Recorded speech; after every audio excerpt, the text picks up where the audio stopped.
So Laz, what's up, my man? Roland Martin, man. It's good to be here, brother. Absolutely, looking good. Got your Muhammad Ali shirt on. Yeah, you know, I decided to bring the guns out. Showing your guns. Bring the guns out to the gun show, you know. How you been, man? Man, good. Yeah? Good. You looking healthy? You looking rested? Hey, man, just out here trying to give folks a little hell. That's what I'm talking about. Trying to let them know how we roll with Black-owned media. That's it. I watch you constantly on YouTube. Don't matter what country I'm in. I watch the Roland Martin live. You know, you kept me up to speed. Actually, I was in Canada pretty much 9 months out of 2021. So we finally were able to go back to film season 3 of The Boys. And I mean, really, that was what kept me enlightened of what's going on.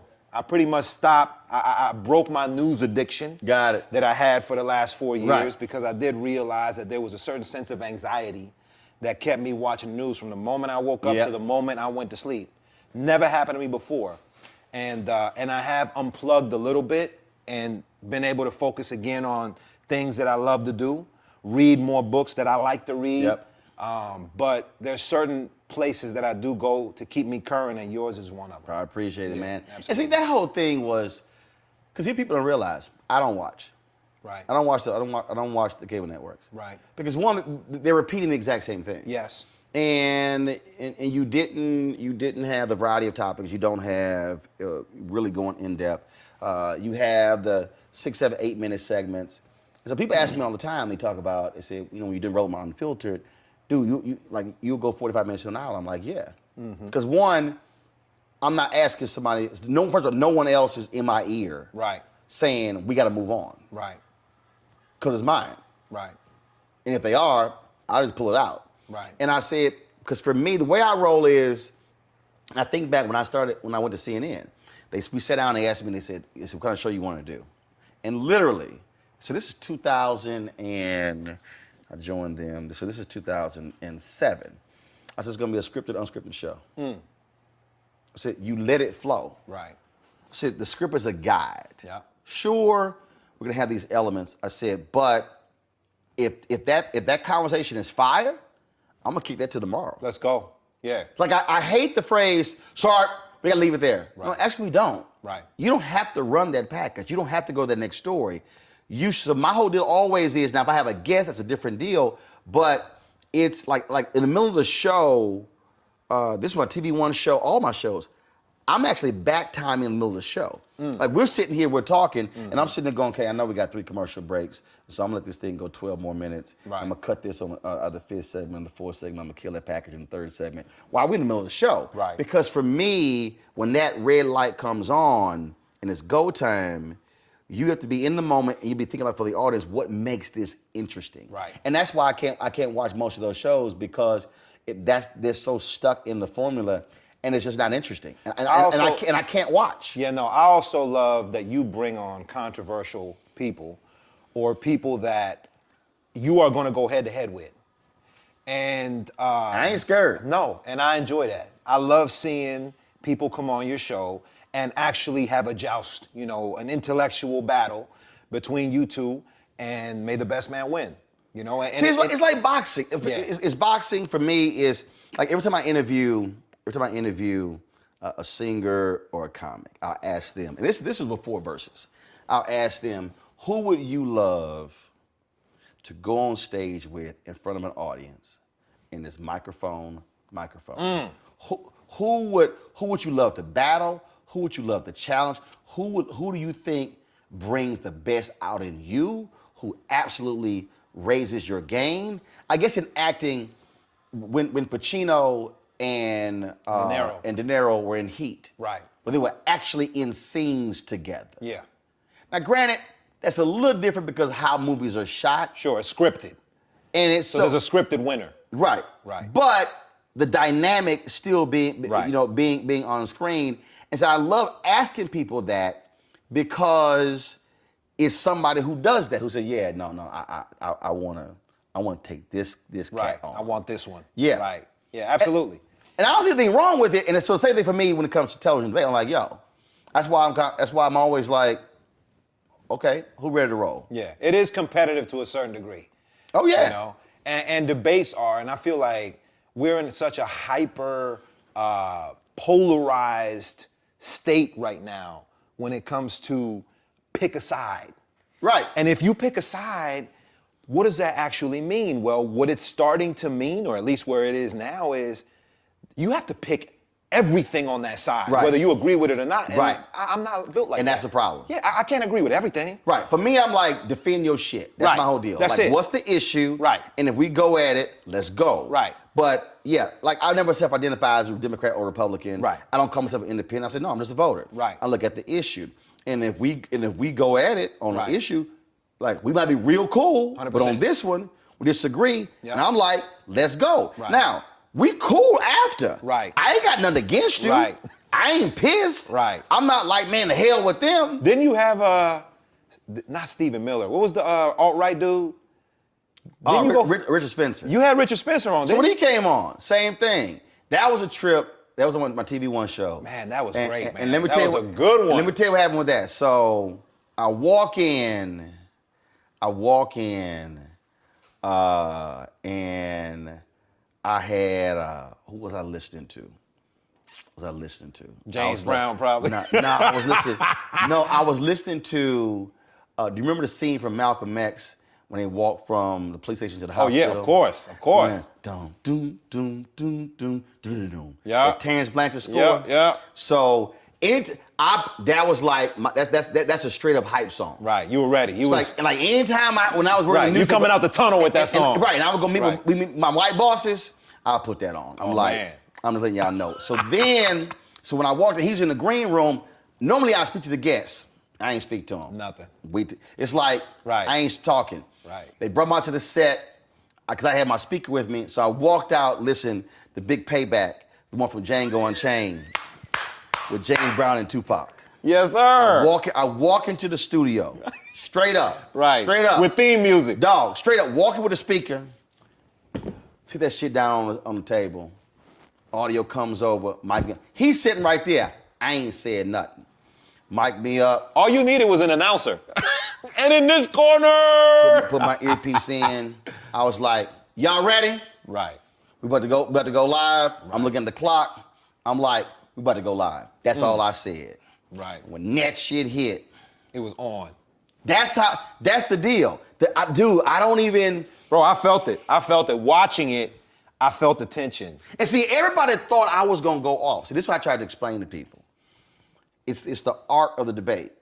See, so you might think, oh, he about to come in hot. Right. So I'm gonna come in hot. So I come in cool.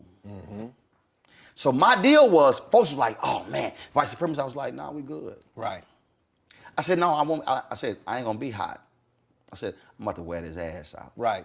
Now, body blows, all body blows. No head blows. That's it. You want them to feel it.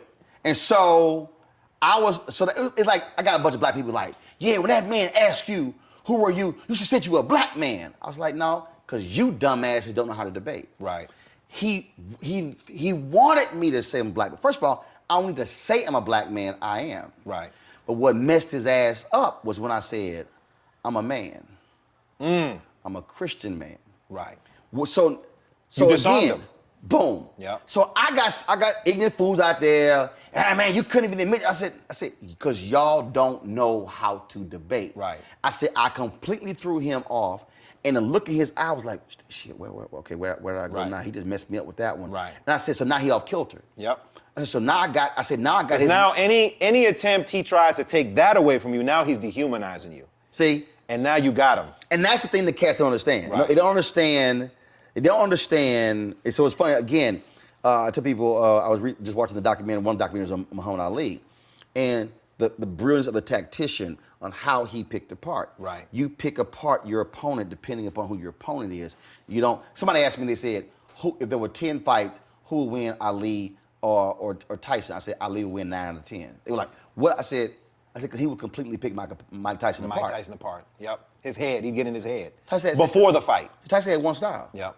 I said, Ali had multiple styles. I Yep. said, and that's the piece. Yep. When you're able to go into that battle and they think you hot. I did Phil Donahue show. And Ali had a chin on him. Yes. He could take a hit. But he also threw a punch. People Yep. underestimate the power of Ali. Of Ali, yep. And that was the thing, man. And so I was sitting here. It's like when I did Donahue. It was on MSNBC. The week was called Angry White Man. So we're in the green room. I ain't saying nothing to nobody. I was like, no. No, I speak to everybody. Right. Hey, what's up? Nothing. Chilling. They all talking. Nothing. I'm going to watch TV, drinking. Producer comes in, so she's talking to everybody. Then she pulls you aside, each individual person. She's like, okay, this is live TV. She's like trying to explain to you, we need energy. So I'm just walking back and forth. I'm going, Thank you. I'm just walking back and forth. I go, I've done this once or twice. Thank you. I go, Right. okay. Now she's getting worried. I said, baby, we're fine. Yep. You know what I want to know? I want to know the Chris Christie one. Same thing. How was that in the beginning? Same thing. You came in hot on that one.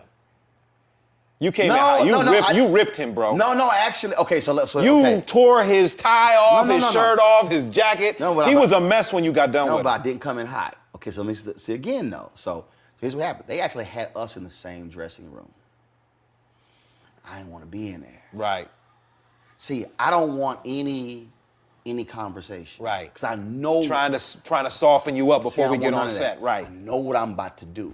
You knew what you was about to do. Right. I knew what I was about to do. It's hilarious, bro. So people were tweeting us, and I was like, no, people like, this is horrible. Y'all should have, because they would, but when they sent the tweet out about who's going to be on. Right. I was like, y'all make a judgment, you haven't seen the show. I said, just watch the show. Right. Just watch the show. And so Christie goes, oh, he says, Roland, you got to let those people talk on Twitter. I said, no, I'm fine. I said, I'll respond to everybody. It's all good. And so I'm standing. So he's in the dressing room. So they had two of us in one room, two of us in the other because of COVID. Normally we're all in one room, and I'm standing in the hallway. I'm not trying to be in the space. Right. I don't want there to be any conversation. Right. Again, it's a mental thing, and in terms of how you prepare. And others, I'm all good. But I was like, no, I don't want none of that. Right. So go to makeup, and I'm standing in the hallway. I'm avoiding a conversation because I want what out there to be is authentic. Right. So we go to the set, and so Yvette, the sister, she asked. So we had a first segment. Then George said, "Well, we gonna talk about this." And Yvette goes, "Y'all really gonna bring up his speech?" And he said, "Yeah." She's like, "Okay." Was her way of saying like, "It's about to be some shit." Right. She said, "I'm gonna disagree with it. I ain't saying nothing. I want them to bring the speech up. I'm hoping." Yeah, you're like, yes. I'm praying. Right. But I ain't showing You no. can't show your you can't show I your ain't cards. showing no cards. Right. Chilling. I'm like, this is me over there. Please bring that speech up. Right. Please bring that speech Bruh. up. Yeah. I was like, That's just handing it to you on a platter. No, I'm chilling. And so, getting to the segment, they ask the question. They go to Sarah, they go to Yvette and Christie. But see, you can't be too early. Right. See, when you're too eager, cats jump. See, people don't understand. It's an art. It's Right. a science. You gotta It's the pace same- it. Pace right. it. So Right. like you wait for the moment, and so then something. And then George said, "Well, let's talk about that." And I was like, "Here we go." And then he laid the question out, and then Christie answers. I don't say nothing. I ain't interrupting. You let him go. I'm like, Dig your own grave. go ahead. Keep going. Just me, I'm watching. Then Yvette responds, and she responds, and I'm like, okay. Then he moves to Sarah. Then she responds. Then he hit the question at me. Game over. And that's when I say, with all due respect, Governor. That was the tone. See, it was the slow, methodical, I'm about to gut your ass. And eye contact. You didn't break. You gave it to him. And then it was You locked in. It was the hand. Right. All of that. Because again, you're understanding cameras. Right. You're understanding angles. You're Right. understanding that camera's on me. And so the whole, right, so I am conveying with my body language, with my tone, I'm about to wear your ass out. Well, I'll tell You you. are going to have, no, you are going to have to own up to what you did. Then I went, because the other chick, she worked for the Department of Justice. I said, Governor, I said, you too, Sarah. See, she wasn't going to go viral. Right. She wasn't no major player. Right. I knew. Right. He was going. And that's when, and look on his face, and that's why, many people get interrupted. I said, don't, allow me to finish. Right. Allow me to finish. And everybody interrupted me. I was going, okay, y'all go ahead. What I loved about it was you said what everybody that was watching it wanted to say. And right. But see, what happens on those shows, right, is what happens is that system is, oh, like we all buddy, we're inside. No. Right. The reason most of these shows don't call me, but it's the reason people love me, because for 6 years on CNN, they said, dude, you say what I think. You say what we're saying at home. Yes, exactly. And I'm like, that's why I'm there. Right. Why in the hell am I? Well, we're yelling at the TV. That's what I'm saying. That's what you said. So cats be like, dog, you said exactly what I'm like. Yep. But that's why my audience has always stayed with me. Right. Because they're like, you ain't afraid to say it. Right. In any platform. And that's the problem. And here was the deal. George Stephanopoulos, great respect. We get along well. George likes me on the show. Sure. I hadn't been on it in 20 months.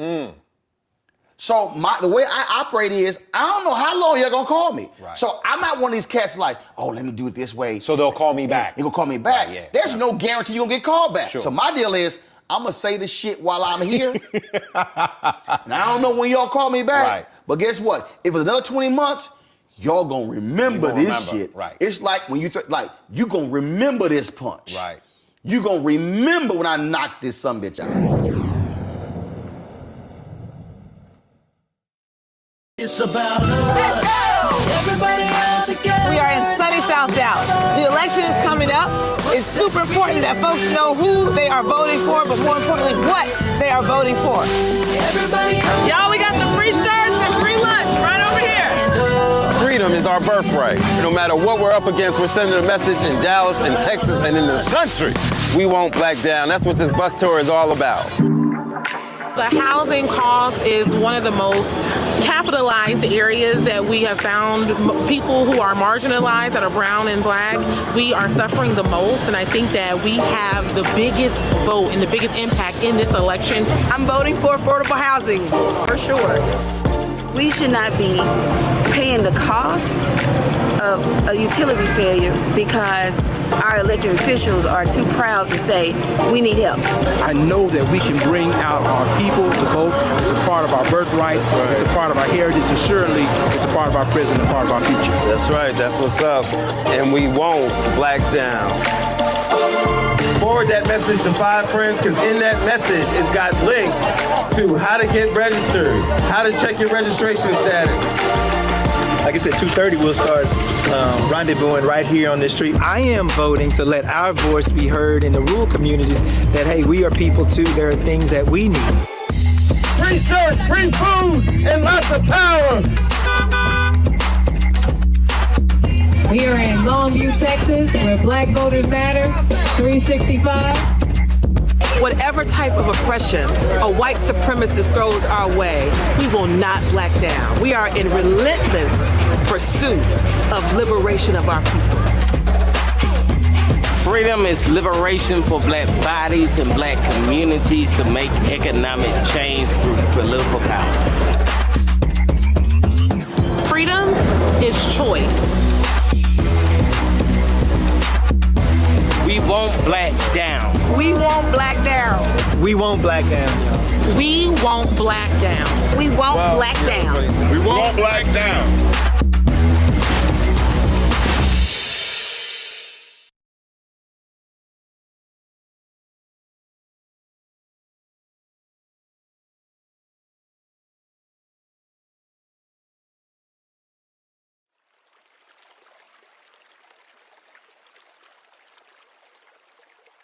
There is a benefit to being in studio. Oh, You got to be there live. But the deal is, I could take you apart, don't matter. Right. Even on a Zoom. Right. They play games on the Zoom. though. When I did Bill O'Reilly's show, the reason Bill O'Reilly's show was success, how he did it, because you would be in a studio, they would have no return video. You couldn't see them. See the back. You were in a separate, isolated studio. Yeah, like if you were. So it was you and a camera. That's how Nightline was started. The beauty of Nightline was, guests they were in the building. Right. They purposely said, no, we're gonna put Ted, we're gonna put the guests in a flash studio to create the split screen. Why? Nightline because that creates for the viewing public. It's a clear line demarcation. So it's them. Versus. That's the versus. That's what Nightline. That's how they created it. They were in the building. Right. Had a flash studio. So I was in another city. Riley was there. See, what happens is, if that monitor right there is underneath that camera, so when I'm talking, I'm seeing his body language. Sure. I'm seeing his facial expressions. Right. You know where to So go. I can do all of that. Right. But see, for y'all haters, when you're a Hall of Famer, I don't need the monitor. All I had was ear. Right. So all I can do is hear Bill, but I'm listening to him and I'm visualizing his facial expression. Right. I'm visualizing. He can see you though. Oh, he can see me. So he had an advantage. He sees everything. He has a clear advantage. He thought he had an advantage. Right. That was always his advantage. Sure. But here's the other advantage they would do. When you do television, you do a thing called the pre-interview. When the producer calls you, Right. asks you all these questions. So they know where you're gonna go on each topic. That's if you dumb. Right. If you tell them. So they would call me for the pre-interview. Right. I would just throw some stuff out. Right. Little thing over here. I may throw one thing. Right. I'll be all over here, whatever. Sure. I'll try to avoid the phone call, find if I have to do whatever. But when we go on, what they do is they type the pre-interview up. Right. When I filled in for 2 months on Camera Brown, they would come to me. I was like, I don't need that. And like, Right. what do you mean? I said, I don't want pre-interviews. Right. I said I want the conversation to happen. Right. I don't want to know what the hell They're gonna They say like, beforehand. dude, There's scripted answer to dude, everything. They literally give you the whole outline of the conversation. Right. So I knew that. I would just throw some other stuff. Right. And so when we go on, he comes out with a deal. Boom! I hit his ass with an answer. He ain't expecting that because he ain't read it. Right. And so the 4 or 5 times, maybe it was 6. I did 60 of Bill O'Reilly's show. Never raised his voice. Never acted a fool. Got indignant. Right. I'm telling you. I think I remember one time I came on, they had this Jimmy Israel on with 2 of us. Jimmy was like, shit. Jimmy wrote something like, Roland, all right, act like they best friends. Come on, Roland, how you doing? Bill, how's it going? Because it was like. He's joking and laughing with you. Because he was like, right. I'm going to leave this one alone. Right. Him different. That one ain't the one. This ain't the one. Right, that ain't There's a the reason one. Fox dudes don't call me. Right. Right. Fox will call cats who I put on my show. Right. They like, no. They ain't messing like, with you. No, we ain't call. Dog, they like won't even. That's interesting. Dude, man. no. But see, that's weakness. Right. See, weakness to me is when you're afraid to go up against somebody strong. Right. You would think that you would piss off their audience enough to give them those kind of ratings that they want. Right. But here's what they're afraid of. The way Fox News was constructed, Roger Ailes constructed it where his person always wins. Got you. That makes sense. The problem is, what they really is scared of, they're scared I'm going to flip their audience. Right. Ooh, okay. That's what they're scared about. That's just straight up. Right. Like, I mean, right. You stand a much higher chance at changing their minds because than the average Joe Blow that gets on there. Because cats go on ready to joust. Right. I'm like, let's see. Right. I might be intellectual. I might drop knowledge. I might come in hot. I might appeal to their Christianity. Dude, I might appeal to their humanity. Dude, that's what I'm saying. Right. They don't know what. Right. That's the thing, man, that I try to explain to people. When I was on CNN. Right. They would sit here and they would have these conservatives on, these evangelicals, because they were used to progressives and liberals who were not believers in Jesus Christ. Or if they were, it wasn't strong.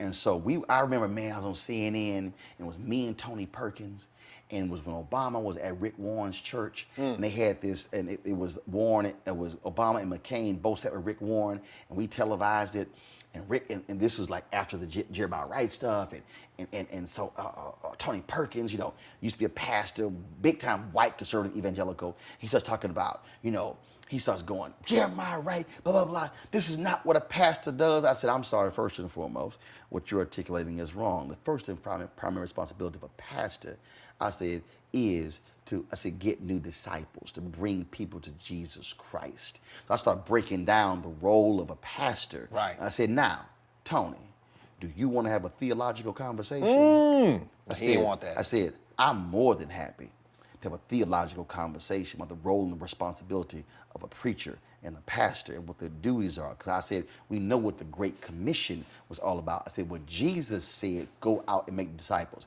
Let me know when you're ready to have that conversation. Yeah, they ain't want that. Dog, they were like, so they ain't used. Yeah, they don't want that. See, it's like, yeah. Hold up. Yeah, because this don't got nothing to do with race. No. This don't got nothing to do with see, political affiliation. Oh, I'm gonna fight on your battlefield. Right. See, I ain't. You ain't come to my side. I'll come to you. I'm gonna come sit on your side. Right. I'm gonna go on your side of the stadium. Right. Now, you ready to go? So I've done that, and that's what I'm saying. That's where I try to tell people, you got to understand. It's no different than what you do. It's no different than when you talk about how do you study to be a great actor? How do you study to be great at anything? It's your craft. Right. And it's sitting down, and just like athletes, you're watching video, you're watching game, you're watching movement, you're watching how you use your hands, you're watching your shoulder, you're literally watching how you emphasize with your hands. Right. How do you sit here when you're talking and you lean down and you do something along those lines? And add that punch, add that emphasis. See, all of that. It's the art of when Chris Christie was talking, and I would go, right, that's it. knowing full well, camera's on. Right. So I ain't saying a word. Right. My face expression like, that's some bullshit. Right, like you must be crazy. See, right. Ain't nowhere in the world. And that's understanding all of that. That's why I tell cats, you can't come on here and play with this. That's it.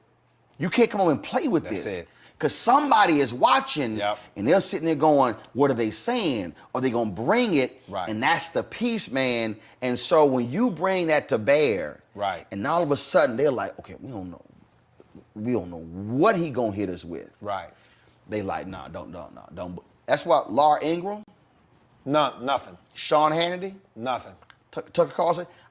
I've had people, black conservatives have gone to Sean Hannity and said, you should put Roland on. Oh, I ain't messing with that. I believe it. When Neil Bortz had a radio show in Atlanta, somebody texted me like, Neil Bortz going in on you.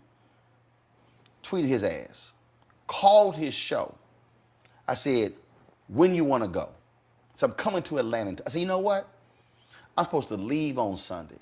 I will stay on Monday and spend overnight for a hotel room. And do your show. I said, I'll come into your studio. What your ass want to do? They want it. Hell no.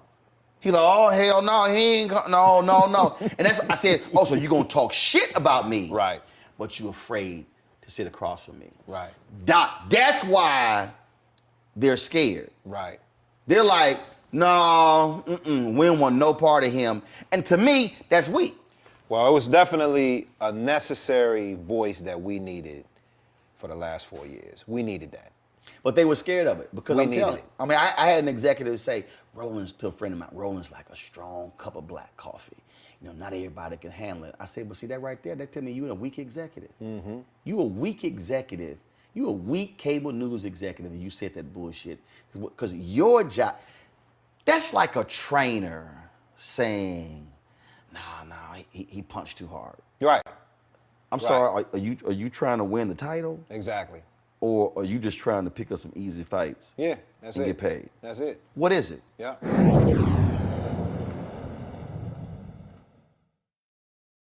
Hatred on the streets, a horrific scene, a white nationalist rally that descended into deadly violence.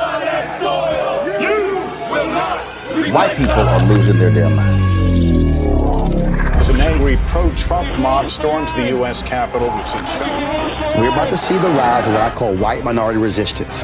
We have seen white folks in this country who simply cannot tolerate black folks voting. I think what we're seeing is the inevitable result of violent denial. This is part of American history. Every time that people of color have made progress, whether real or symbolic, there has been what Carol Anderson at Emory University calls white rage as a backlash. This is the rise of the Proud Boys and the Boogaloo Boys. America, there's going to be more of this. Here's all the Proud Boys, guys. This country is getting increasingly racist in its behaviors and its attitudes because of the fear of white people. The fear that they're taking our jobs, they're taking our resources, they're taking our women. This is white fear.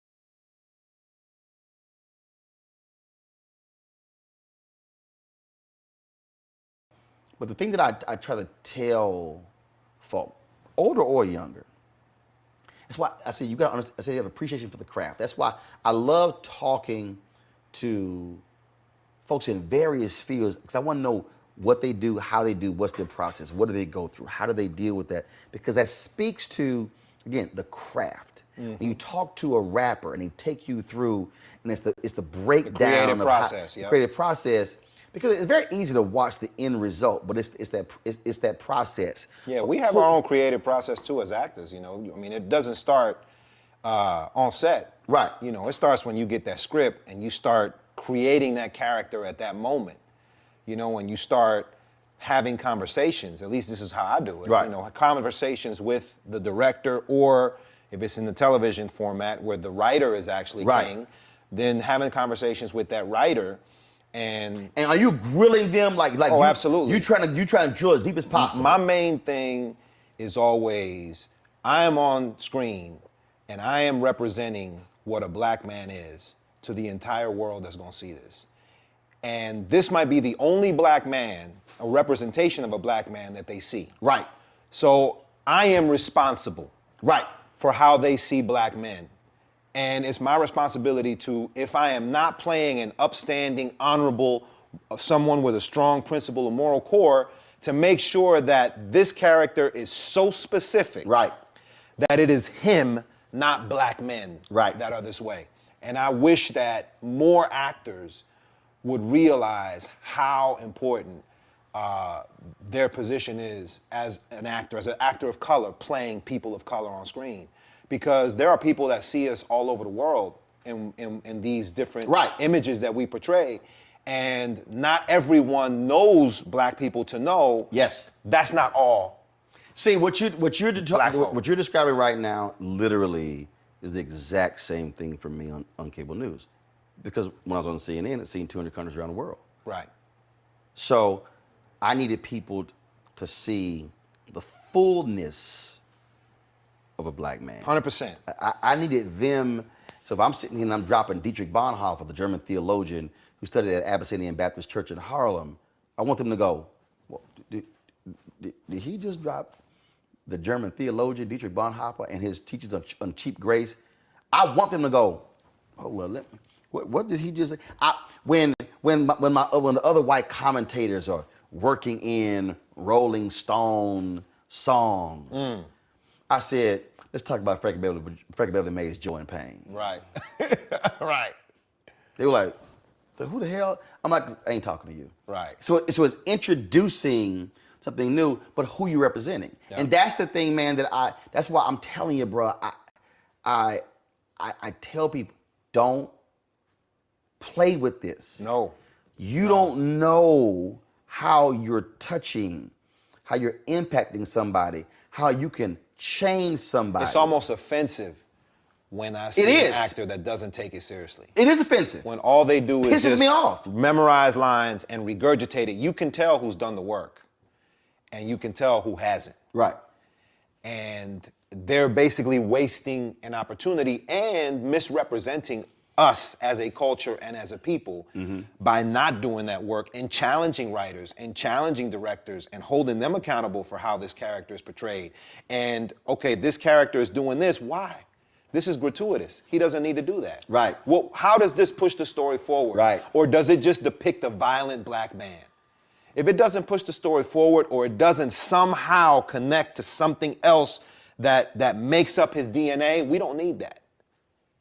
So you challenge them to defend it. Yes. And it's not an adversarial conversation. No, it's just but it's an intellectual one. And Right. and usually what happens is they appreciate you for it because they most of them, they don't mean any malintent. Right.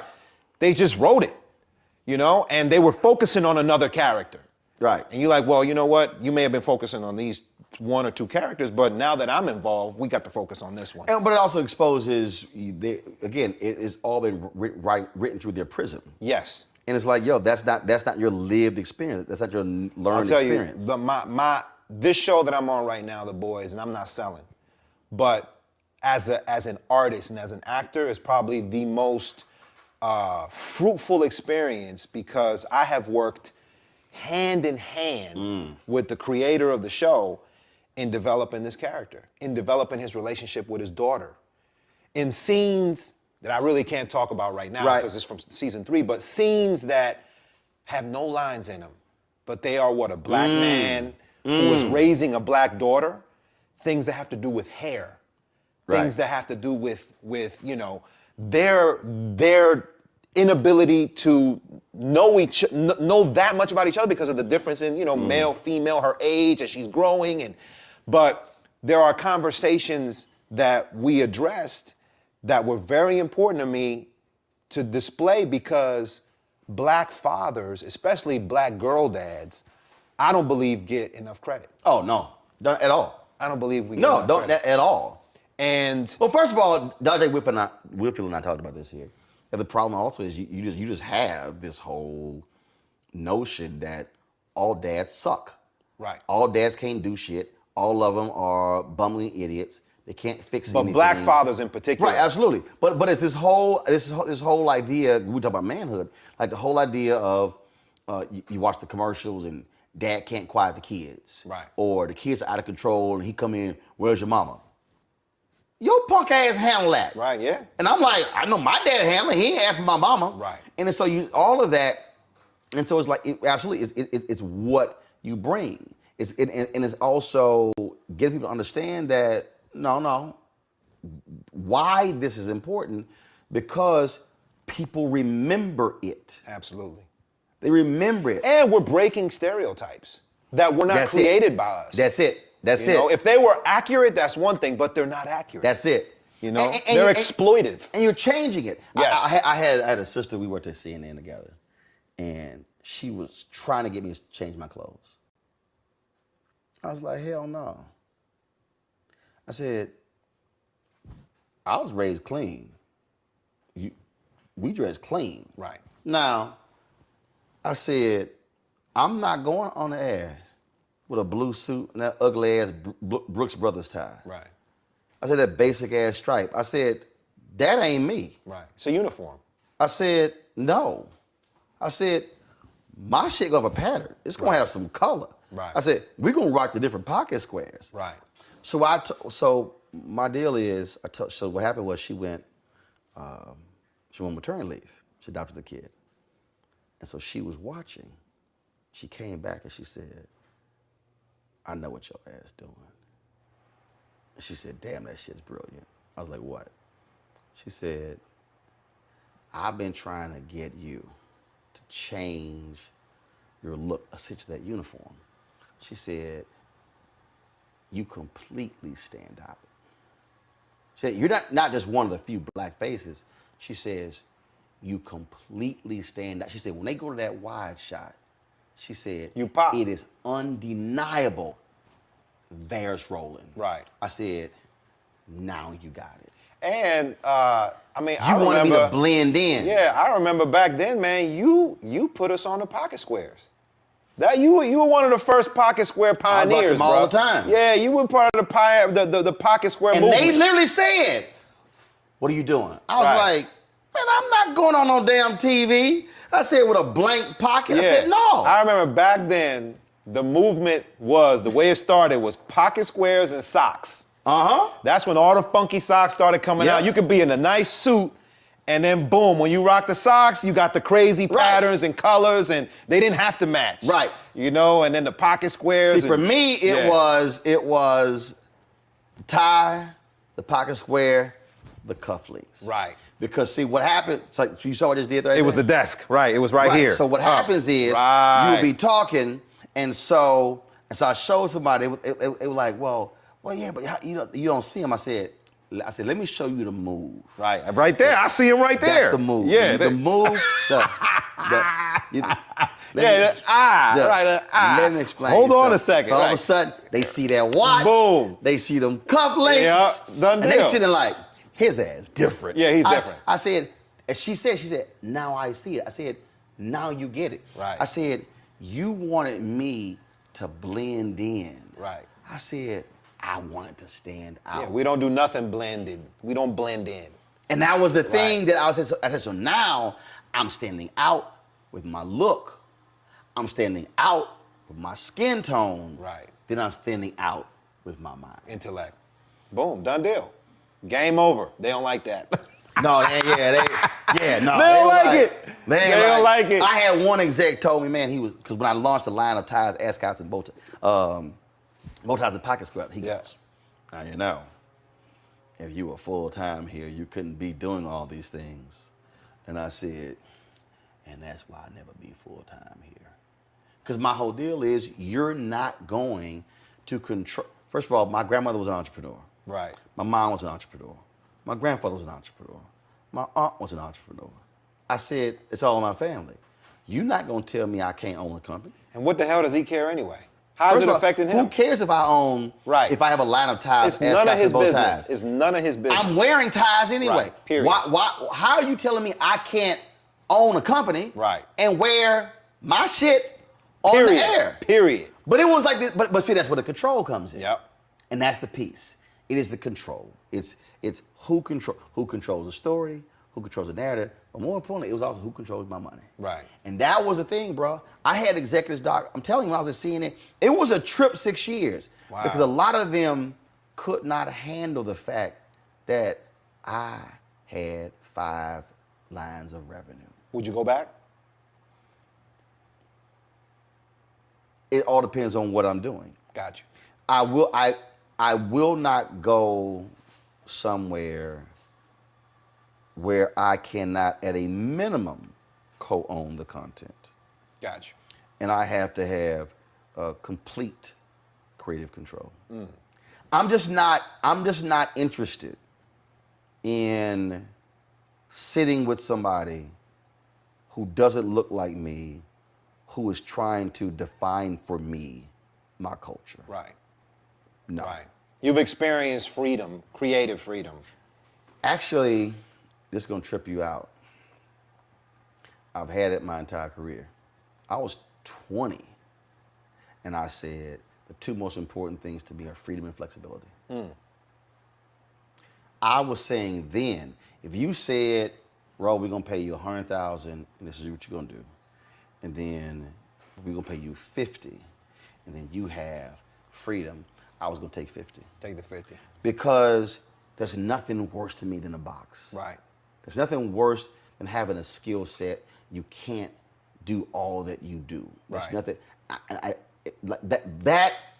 always tell you, after 2 months, you used to the new money. You get a raise. And people say, you say that when you have money. I'm like, no, you get actually used to it. I said, but I would be frustrated. Look, when they canceled News One now, TV One offered me a 3-year contract. They said, we're going to keep your salary the same, $330,000. My agent was like, Roland, easy money. I said, nope. I said, because they have no plan. He's like, Roland, it's easy money. I said, no, there's no plan. Right. They're still figuring it out. I need to know what I'm doing. Right. I said, the money is not what's important. I said, no, what am I doing? What am I doing? And I walked away. That's when you started your own platform.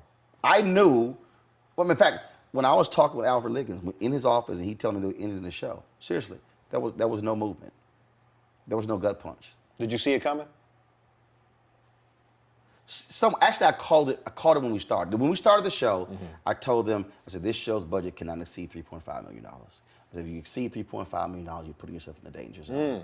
When we hit the 4, I said, I'm trying to tell y'all. I said, you are putting yourself in a danger zone if you exceed $4 million. I said, you are setting this show up to be cut.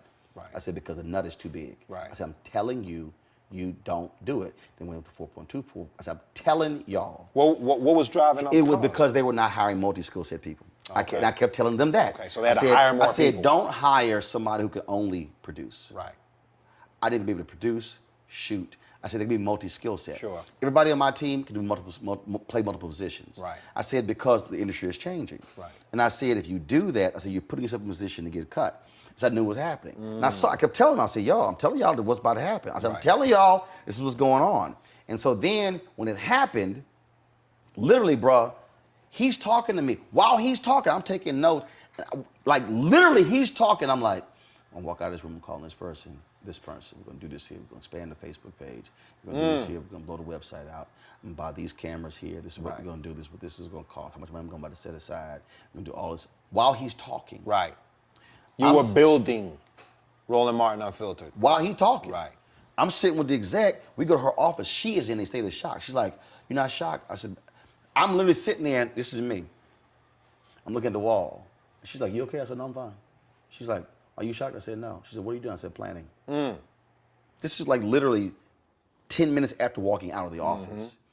I was already there. Sure. I felt bad for the staff when people were out of jobs. Right. We were in the meeting, telling the staff I was already there. I was already there because I'd already started this, buying my own equipment. I purchased my own switcher, my own cameras, my own lights, because my deal all my entire career was I do not want to be in a position to where if I have to make a move, I'm without gear. Got you. I want to be able to have something where I can do it myself if I'm in between something. You know what else you did that I tell every actor that moves to this city or wants to move to the city? I tell them, this is going to be tough. It's going to be a very, very lean lifestyle. Boom. But come on, spend 25 cents for every dollar you make. There you go. You need to stash 75 cents.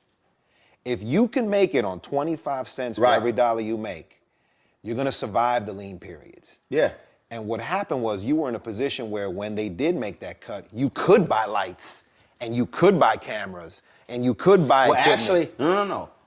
I bought it while I was there. While you were there. So when it ended. So while other folks are buying cars and spending money on lavish stuff. I spent more than $150,000 on gear. Right. In fact, you were ready. In fact, TV One didn't even. We were the only first internal show.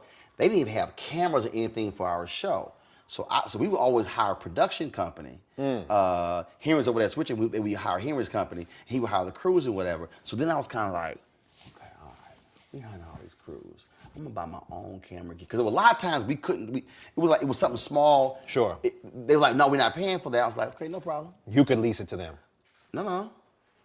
I had my own equipment. Right. I said, I ain't gonna charge y'all. But whatever is shot with my equipment, we co-own. Oh wow. That's it. You really went there. I thought you were leasing them the equipment. No. Oh yeah, you were talking equity. I want the content. Wow. I want the content. Oh, you play chess, Roland? You play chess. My deal was you taking a table. You taking a table when you negotiate. That is what's rich. Okay. It's the content. Right. It was a deal I deal with. And see, back then, man, I wish I knew this back then. Like, a lot of us didn't know how much value there was in content. Yes. Now it's content and data. Yes, yeah. But back then, it was content. All of that. So people sit here, so when I worked at places, I always had my own equipment gear. No, you do not own the photos. I bought this camera, I'm shooting, you can use it, I have the photos. Right. I have the video. Right. So when I started this, I had a whole library already. So then when I start this, I built the library. So when I launched Black Star Network, I'm starting with 500 plus hours of video content. And then when you talk about how do you understand the dynamics, people are like, dog, why you buy all your own equipment? I said, easy.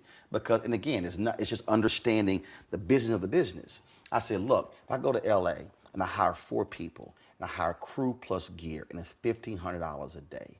I said, that's $6,000 a day. If I go and shoot for 5 days, I've paid $30,000. Easy. I said, but the problem is, if I do that 3 times, I just spent $90,000 on gear and staff. I said, but the problem is, I can't do anything else with that. I said, but if I spend $130,000 on gear, when I come in, I can pay crew for labor. Sure. I said, now I can shoot 30 times in the year. Right. Where we shoot here or elsewhere. Wherever you and go. I'm building content. So that's why when we come here, we rent an Airbnb, we live here, Yep. we eat here, set everything up in here. We do 3 to 5 interviews a day. So I can come here, spend $25,000 in a week, and walk away with 20 to 25 1-hour specials. Bro, it's brilliant.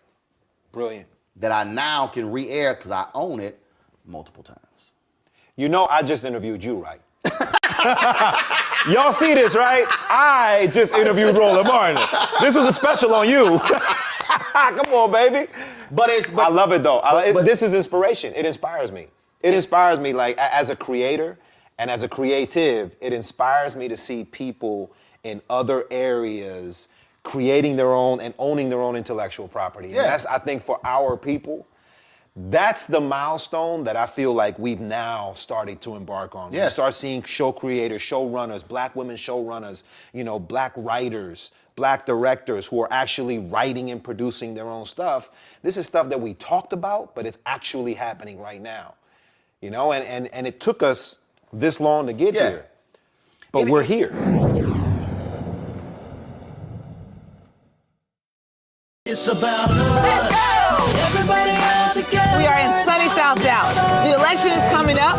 It's super important that folks know who they are voting for, but more importantly, what they are voting for. Everybody out. Y'all, we got some free shirts and free lunch right over here. Freedom is our birthright. No matter what we're up against, we're sending a message in Dallas and Texas and in this country. We won't back down. That's what this bus tour is all about.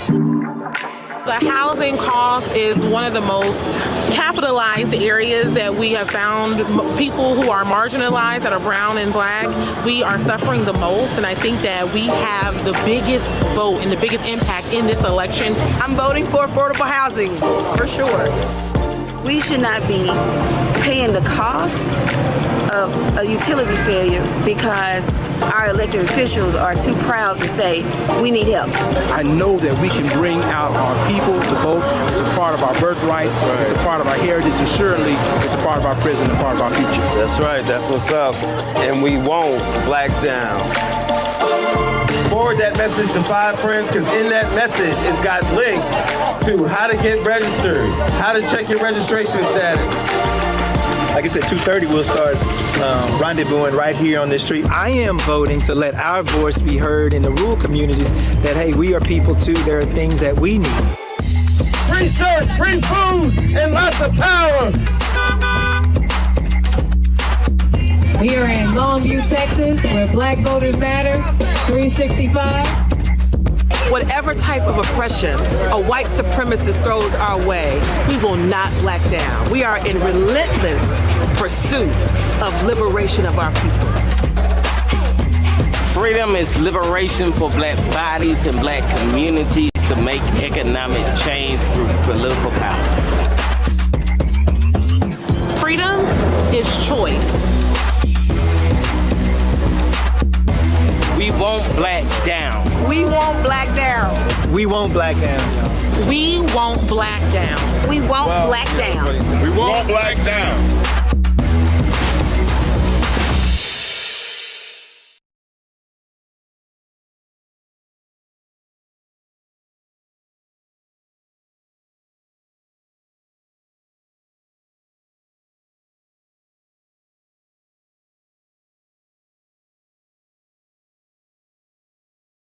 I talked to Damaris Lewis, who worked with Prince, and I read a bunch of Prince interviews, studied him, met him a couple of times.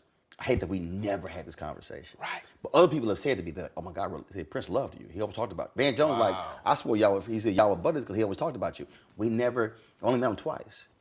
But I spend time studying people who are in other industries. I'm like, okay, how did they do that? So when he was talking about Own Your Own Masters, when he went in, when he sued Warner Brothers, and then he saw the whole deal where he was paying for this and this and this, he's like, well, look, y'all flying to come see me, and I'm paying for your airfare and your 5-star hotel. That's why it's Understanding 360. This is crazy. Can you imagine Prince if he were here now, what he would be doing? Well, everybody forget. Not needing a label. He wouldn't have needed a label. But he didn't before he died. He didn't need it, yeah. He was in distribution. Right. Everybody forgot. Prince was doing downloaded music before iTunes existed. Wow. Dude, when he had downloaded music on his website before iTunes existed. Dude, way ahead of the game. But that's what I'm talking about. And what I try to tell brothers and sisters, when I say study the craft, study the business of the business. Yes. Okay, well, how can I apply what he did in music to what I'm doing? Right. How can I apply what this person in engineering is doing to what I'm doing? It's understanding that, and that's why when you talked about when I was buying equipment, not buying a car, like the only car I've ever wanted in my life is a Dodge Viper. I'm not a car person, but the only one I've said that I've desired. Sure. But I also told myself I will only buy a Dodge Viper if I make, if I clear $1 million a year in 3 consecutive years. Because one, I ain't financed, I'm paying in cash. Right. Not gonna do it. You don't want to deal with that. Not dealing with it. Yeah. So that's what, all this, I ain't leasing, I'm not, no. Right. Buying outright. So, but my whole deal is, I'm perfectly fine if I never actually get it. Sure. Because I'm doing this over here. Yeah.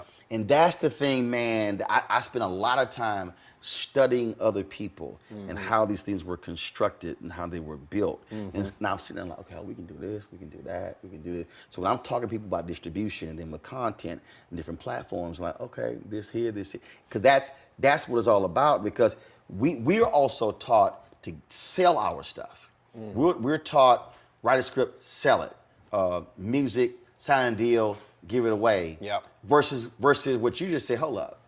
So if you offer me this, and I'm gonna take less. Right. I'm gonna live off of this here, but I can now take that thing and I can sit here. Matty Rich sat there and he said, dude, he said, I own Straight Outta Brooklyn. He said, I am still, he said, those residuals come in. He said, because I own it. But you have to be willing to be content and say, I'm gonna forego the 20,000 square foot house. Yep.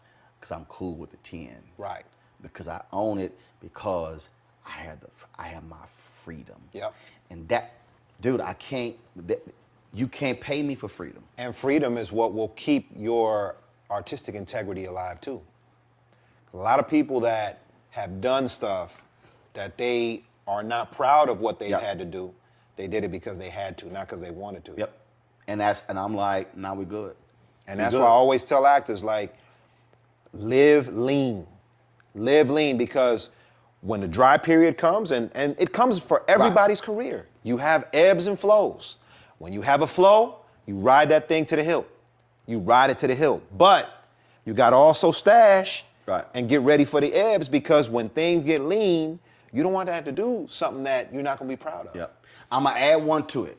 We're going to close this. I'm going to add one to it that you can give them this. Not just live lean. Think lean. What I mean by that is redefine your personal validation. That's really what it is. See, that's the core. Right. That's the core. See, if your thing is, I gotta have this big house. Right. That's gonna drive you. Yep. When I moved to Chicago, my CFO said, "You selling your house in Dallas?" No. I said, "No." She's like, "Why?" I said, "I talk too much shit on TV to ever be homeless." Right. I said, "I own it." Right. That's yours. I said, "Whatever happens." Yep. I own it. Yep. My dad, my parents, and my sister and her too. The 3 generations of Martins live in my house right now. Right. For free. Right. I said, you don't have to worry about that. No. Right. I said, but whatever happens, I already own a home. Right. I said, let me be real clear. I could easily go live in a 2,500 square foot house. Right. So again, my validation is not, I have a 10,000, 20,000 square foot house. Right. I could easily do that. Right. Because how I view it, When I bought the Sprinter last year, that was the first. It hit me a month later. I said, "This is the first Mercedes I've ever owned." But here was the difference. The Mercedes that I bought was 100% tax write-off. Right. Yep. Over 6,000 pounds. You can write it 100. I know the deal. See, yep. but the thing is, it's the validation piece. Right. So I've never owned a pair of Air Jordans. Right. If I did, it was given to me. Right. I got a pair of Air Jordan golf shoes that was given to me in the golf tournament. Right. I ain't buy that. Those are nice. Because the validation, Right. So for me, that never drove me. Right. And so when you're there, now your decision making is totally different. Totally different. Because your validation is not. Yeah, 100%. That whole piece. And traditionally, we as a people love to shine. There you go. And it doesn't mean don't shine. It just means check off these other boxes before you decide to shine, so that you can shine forever, not just for now. Or shine in a different way, in that somebody can sit across me and they wearing Versace all day. Right. I can completely outshine them in these pink socks, these blue linen pants, and this shirt, and the shoes, and the whole combo didn't cost me $100. Oh, easy. But again, Right. it's a different validation. There you go. You have that changes Right. it. And those things aren't drives making me. you. Nope. You make them. That's it. Yeah. That's it. Just like you wear them dashikis. They don't wear you. You know it. Or the ascot. Hey man, I gotta make sure people know during COVID, we had a 2-hour conversation about African clothing and textiles. You hit me to the whole game, man. You broke it down. Send me different examples. Oh, this yeah. is this is that. This is called this is called yeah. that. So the buttons on this one go down this far, but this one goes down to my ankles. That's right. Yeah, bro. We had some Just different looks. Yeah, Just different. And then you'd get on the turntables and start spinning on Instagram, bro. Come on now. It was you were multitasking. I don't want anybody to say he's predictable. Nah. We had a good one, man. There Absolutely. were a lot of days that you kept my mind from going nuts during lockdowns, man. I appreciate it, baby. That's friendship. Always good seeing you. Yeah, likewise. Laz. Love you, brother. Appreciate it, baby. Love Keep you. doing well. You know it. And next time I interview you, we'll talk about something else. Yeah, I talk more in this interview than all the rest of them. Thank you so much for joining Laz Alonso on Rolling with Roland. On Roland's Roll. Yeah, Laz Alonso on Rolling with Roland on the Black Star Network. You know this was what I did before when I was on BET. I can tell. You remember that? I can tell. Bro, come on, man. You know how I ask questions. I can still get down.